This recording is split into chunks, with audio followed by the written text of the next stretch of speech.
Hi, I'm Bobby Luce. This is Sue Binning, and we are members of the Southwest Michigan Hosta Society, and we welcome you here today to have a tour of Sue's garden. Welcome to my garden. I'm so happy to be able to be on this tour to share my garden with you. I would like to tell you a little bit about my background. I grew up across the street on an 80-acre farm, and about 50 years ago my husband and I built our home on this 5-acre piece of property. When we first started out, our landscape was basically just shrubs around our house. In the early 80s, we built an in-the-ground pool, and at that time, I put in more garden area around the pool. In the late 90s, I really got into the gardening more with filling in this area. I like to quilt, and the quilting is a big inspiration for me within the garden with color and design and texture. I definitely have a lot of green in my garden because of the hostas, but there's so many varieties of shades of green, blue green, gray green that you can add with the hostas that I enjoy making that contrast in the garden. In the 90s, late 90s, as I said, I started to get involved with the hostas. That was my introduction into hostas. Those 5 hostas around the maple tree was where I was given those from a friend. It was an area that I had no grass that would grow around it. This was all grassy area in here. And now, because I have the tree roots have grown so from the maple trees, it definitely is an area where hostas have a harder time with their root system.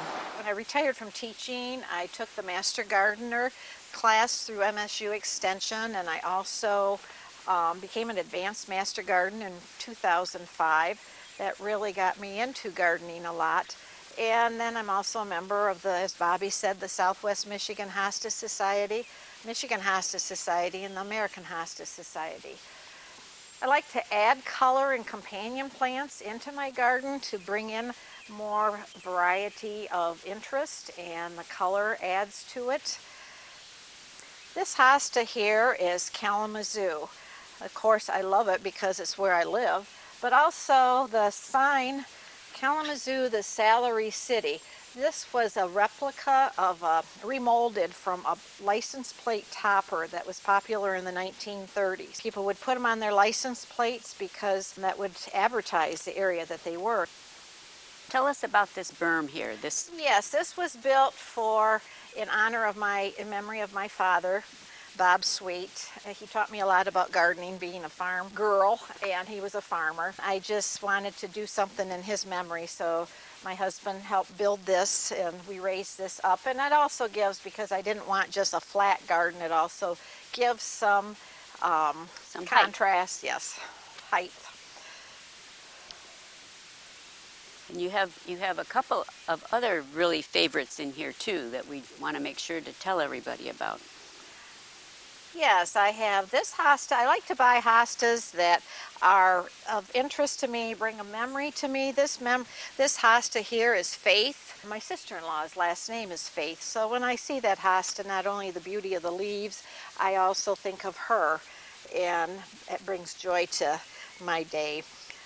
Okay, this is another one of my favorite hostas, Paradigm. It's one of my original hostas that I had in my garden from the start, and it has really grown into a beautiful hosta, and I really love the coloring, the rippling in the leaf, and it's just such a beautiful hosta. It really has grown to a specimen. Yes. So one of the things that you'll see throughout the whole garden is a number of paths, and we'll be taking some of them to show you how you can get from here to there, from one feature to another feature, and have different views of the hostas and the other plants and the artwork as we go through the rest of these paths that we're going to be showing you here. And then we come upon a little house. Yes, this was a large maple tree. Probably about 7 years ago, we had a big storm that came through, and of course in storms you lose trees, and this was a large tree.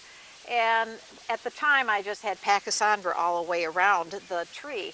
And so instead of having the tree cut and down, we had part of it cut down, and then we had to have the whole thing down. Didn't want the stump removed and ground up because that would totally be hard for the garden. So my husband Bill built this little tree house, which I call it a fairy house. On the one side I have regular hostas, and on the other side are more the mini hostas, and I call it my little fairy garden. And one of the things that I know you do is you sometimes add art that goes along with the name of the hosta. Yes. Isn't there one in here that's... On the other side, Okay. praying hands, there's a little angel with her hands praying, I believe. And I like to add benches in my garden so that I have quite a few in the garden area that I can sit down and enjoy the view at different spots in my garden, which really helps me when I'm trying to make any changes in my design or my area. So this is one of my little favorite places, and the grandkids love it too, and yeah. And one of the things I love about it is, like throughout the garden, all of your artwork, the artwork in here fits the size of the mini hostas. Yes. And it goes right along with the mini hostas, including even your rock thing. Yes. Do you have a favorite mini hosta by any chance? I don't know. I just love all of them. They're just so sweet. I mean, I guess one like Hope is in here, and I love the names of Hi-Ho Silver. That makes me happy when I think of it. You know, Hi-Ho Silver. As we get away from this fairy garden, we're going to come upon a patio and water feature that are very, very special here, and really create a space and a room in this garden. So Sue, tell us about the story behind this. When we took the in-the-ground pool out, I still wanted a water feature, and so we put in this in 2015, I believe it was, or 12. And then we added the patio area and more of the walkway, the whole path. And this is such a lovely area to sit, and one of my favorite parts of the garden. From our screened-in porch in the back, we can hear the water flowing, so it really is, we enjoy it so many different places in our landscape.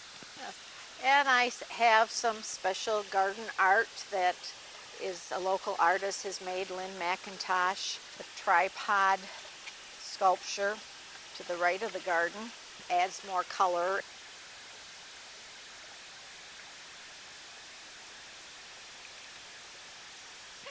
We're going to leave this patio area and take you up one of the paths and have you see some different sides of the first berm and the fairy garden, and also see these plants on the other side of the path. And Sue's going to point out some of her favorite things about this area. Yes, I have the praying hands, which I love the little statue of the little angel praying. I like to sometimes put something that goes along with the angel.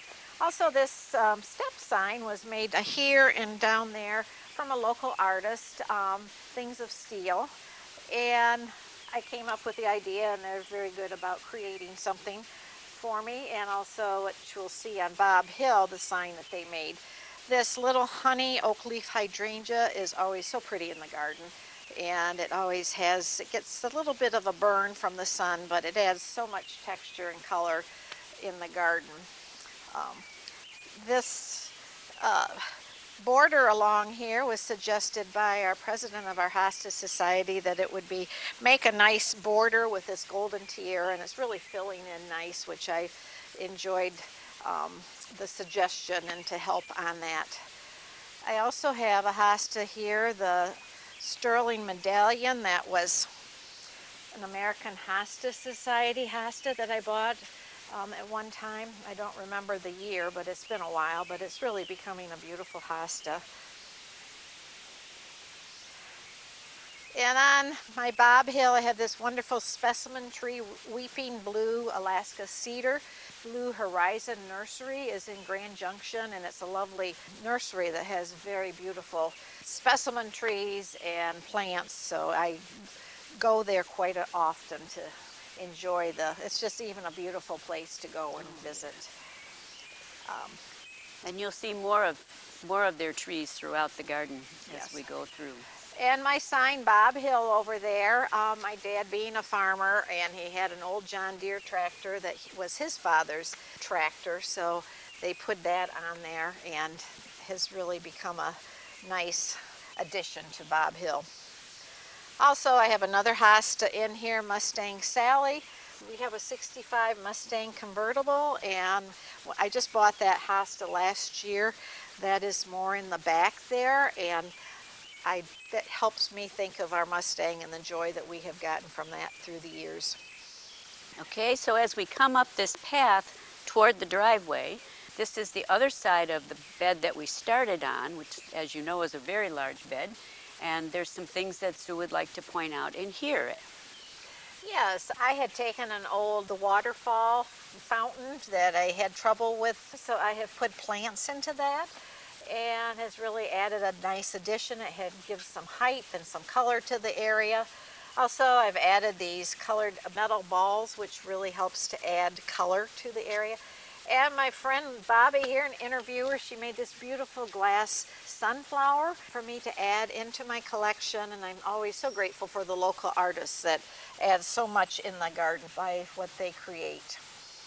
Well, and you place things so well to balance out with, the colors of the hostas and the other plants that they're with, and also that there's not too much at any one spot, so that everything stands out in its own little way, in its own little space. The art is not competing with each other, I guess, and that's really important.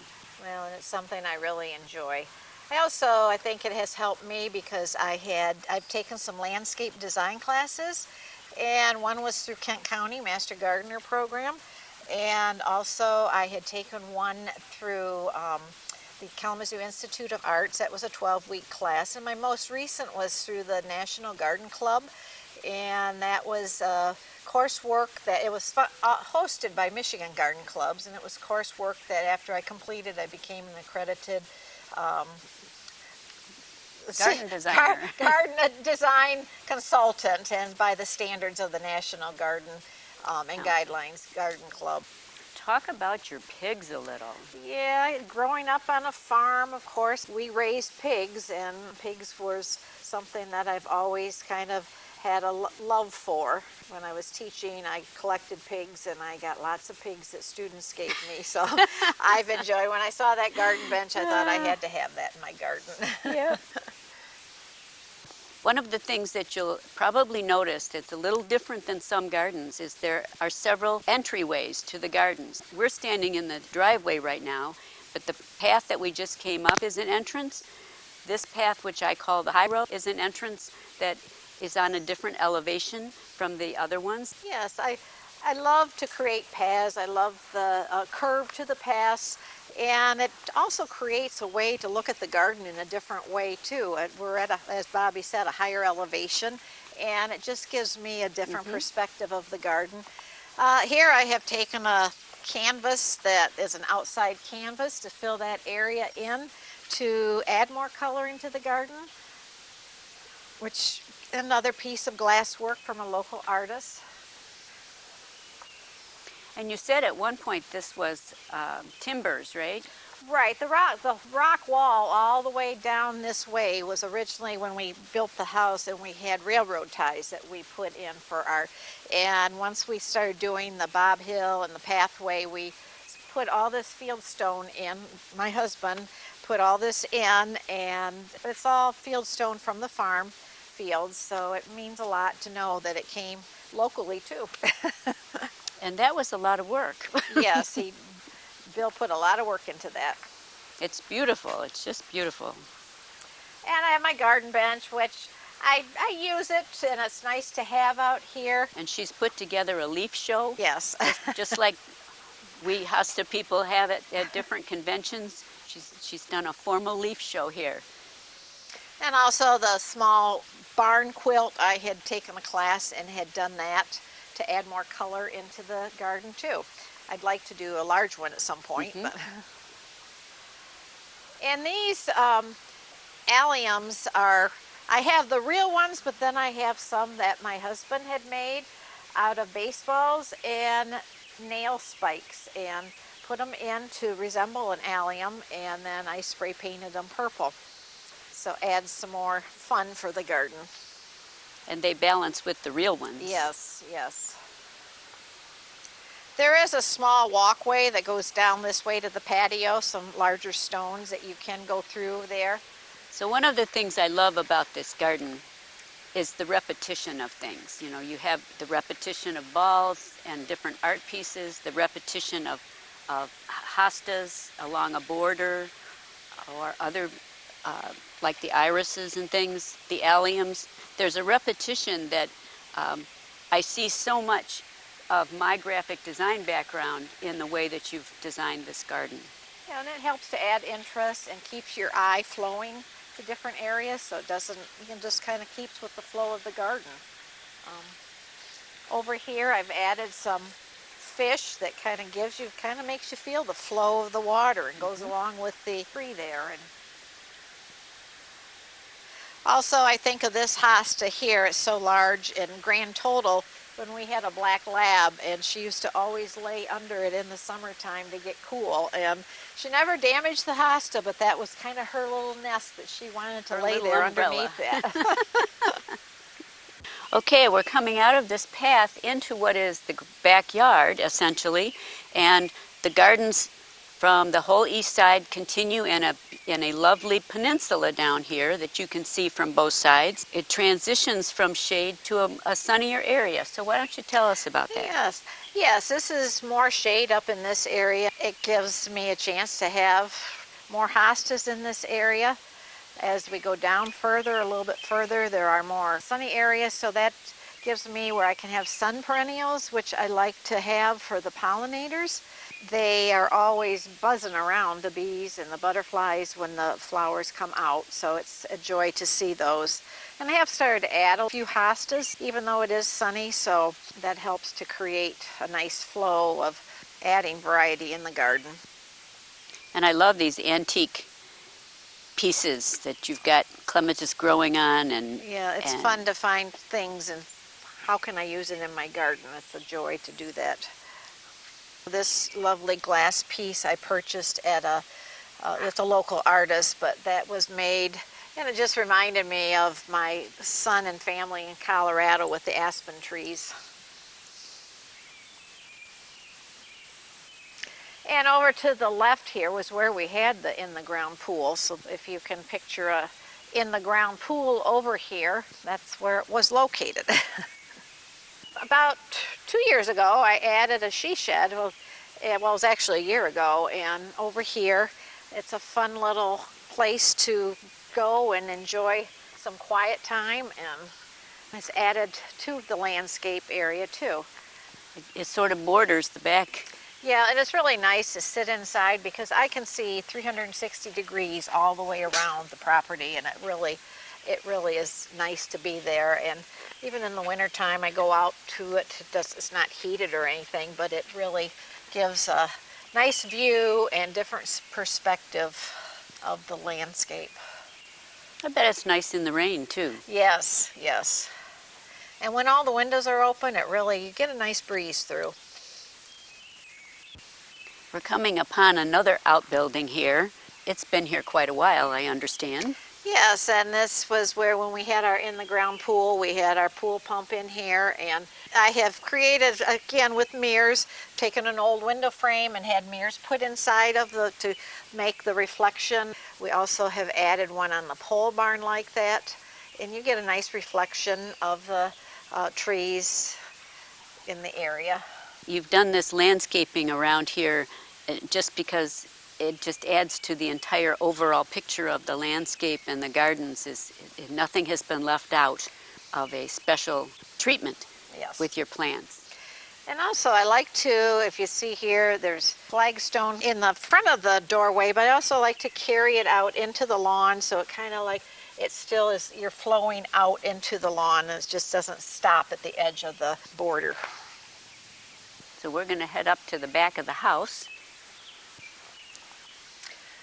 Here I've added 3 old shutters into the landscape with a flower in front. It fills in an area. And some of my favorite hostas are back here. Zounds hosta is really a beautiful yellow hosta. The Irish luck, I just love that with the shiny leaf and the ripple along the edge. And then Love Pat with the bluish green, and then this variegation of striptease and all the other ones that are in here kind of adds to the interest.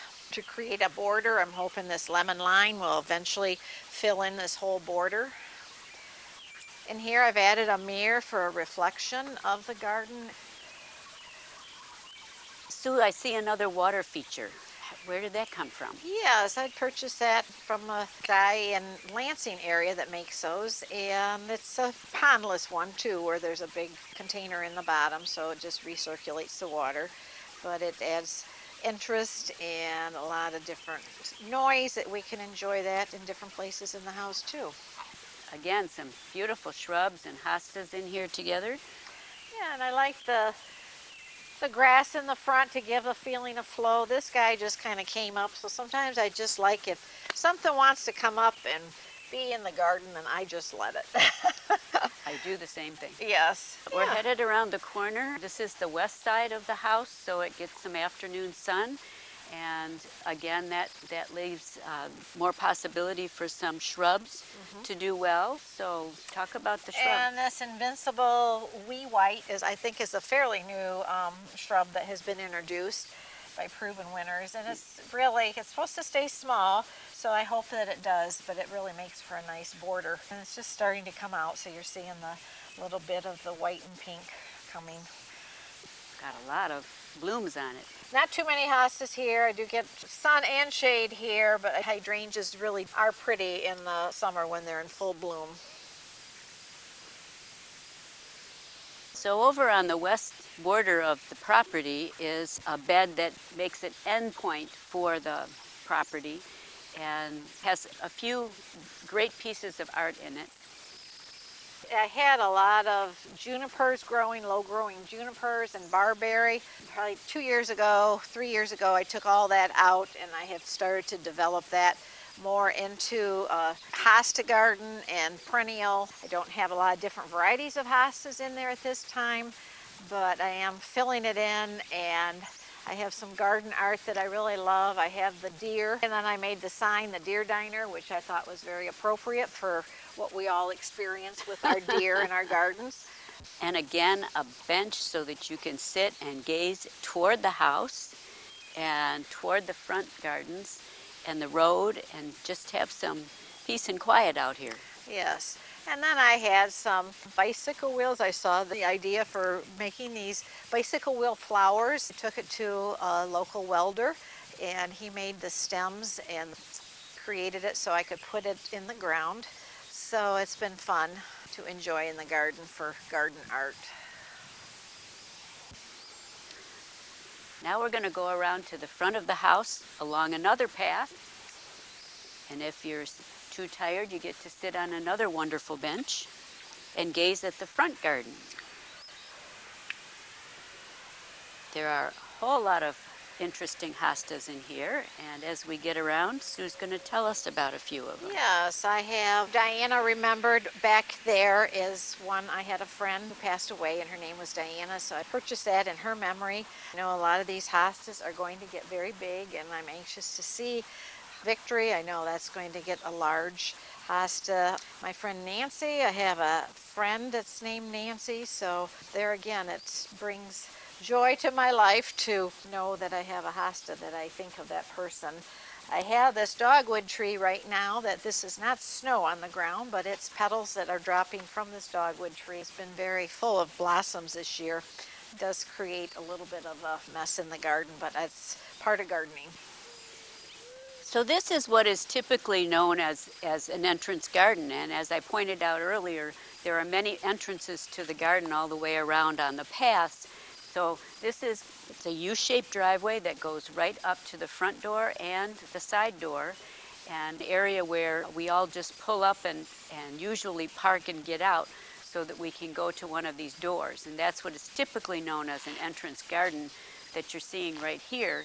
And Sue's going to point out a few of her favorite things about this garden and the space. Yes. Yeah, I love the Hosta World Cup. We'll get a large hosta. It grows tall, so other hostas can grow under it. So I'm anxious to see that grow as it matures. There's a beautiful flower right now on it. I like the color yellow, the Yes, yellowish yes, color. and I love the coloring of all the hostas in here, of the green and the shades. And another one of my favorite hostas is Hudson Bay. It has such a beautiful leaf, very large. You can see from the size of my hand how large it is, and it's just really a beautiful hosta. I love the crinkle in it. Yes.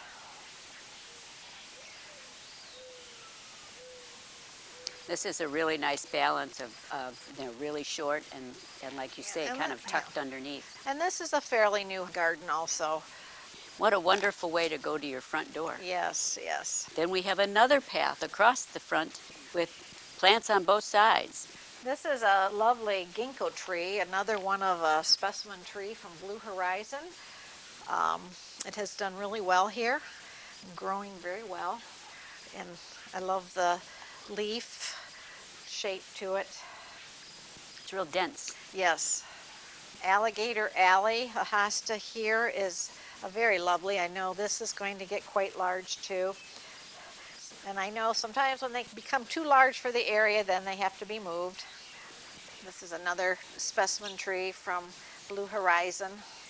I love how it has the bluish gray in the needle. And this one makes me want to hug it because it's Yeah. soft, for being an evergreen. It's Yes. so soft. And you've got lots of nice new growth on that. That's going to really fill out beautifully. So you can go from your front door to your side door on this Yes. path and have a beautiful walk. Yes.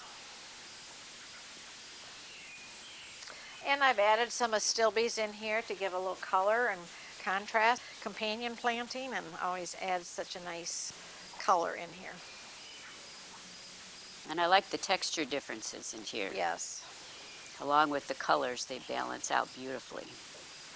I would like to introduce you to my husband, Bill Binning, and he certainly is a big part of my gardening. Always keeping the lawn well maintained, which really adds to the beauty of it all, and always there to help whenever I ask for some help and come up with creative ideas to make them. And so we do it as a team effort, and we all have both our own little niches that we do. So I'd like to thank him. Sue, we are sitting down for a minute and pausing at the very end of your garden. We've gone all the way around the landscape and through the paths and seen all of the plants, and you've talked about the garden art and pausing.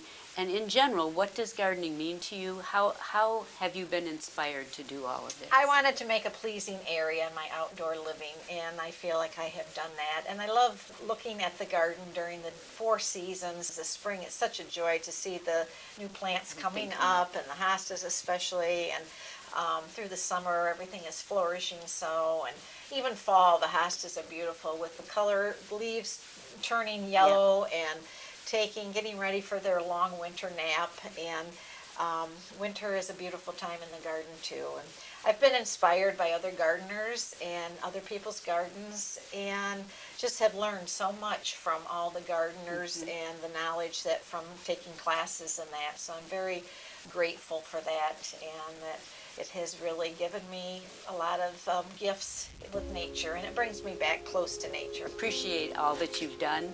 You are inspiring to me. Your gardens are inspiring to me every time I come. We've gone all the way around your property and your gardens. We've seen the specialty things, the art, the paths, the entranceways, and the places to sit and pause. I hope that everyone who sees this can get some inspiration for their own gardens and to share with other people. So we want to thank you for being on this tour. Well, thank you very much. I appreciate it.